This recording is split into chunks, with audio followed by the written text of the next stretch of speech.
নমস্কার সবাইকে। আপনারা কি একটা শক্তিশালী এবং সুন্দর হিন্দু গিল্ড খুঁজছেন? তাহলে আমাদের হিন্দু স্কোয়াডে আপনাদের স্বাগত।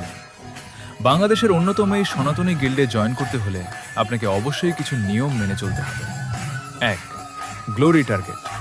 প্রতি সপ্তাহে বাধ্যতামূলকভাবে 4000 গ্লোরি পয়েন্ট জমা করতে হবে। ২. উত্তম আচরণ। গিল্ডে সবার সাথে সবসময় ভালো এবং সম্মানজনক আচরণ করতে হবে। গালিগালাজ সম্পূর্ণ নিষিদ্ধ। ৩. Invite rule. গিল্ডের কোনো মেম্বার যদি অ্যাড দেয় তবে সেটা অবশ্যই অ্যাকসেপ্ট করতে হবে এবং তার সাথে গেম খেলতে হবে। ৪. ব্যস্ততার নিয়ম। যদি কোনো কারণে খেলতে না পারেন তবে সরাসরি রিজেক্ট না করে গ্রুপে ঢুকে ভদ্রভাবে বলে আসতে হবে, আমি এখন খেলতে পারছি না, আমার একটু সময় লাগবে বা ব্যস্ত আছি। আমরা শুধু ভালো গেমার নয় বরং ভালো আচরণের প্লেয়ার খুঁজছি। আপনি প্রস্তুত থাকলে এখনই আপনার ইউআইডি আমাদের ইনবক্স করুন। ধন্যবাদ।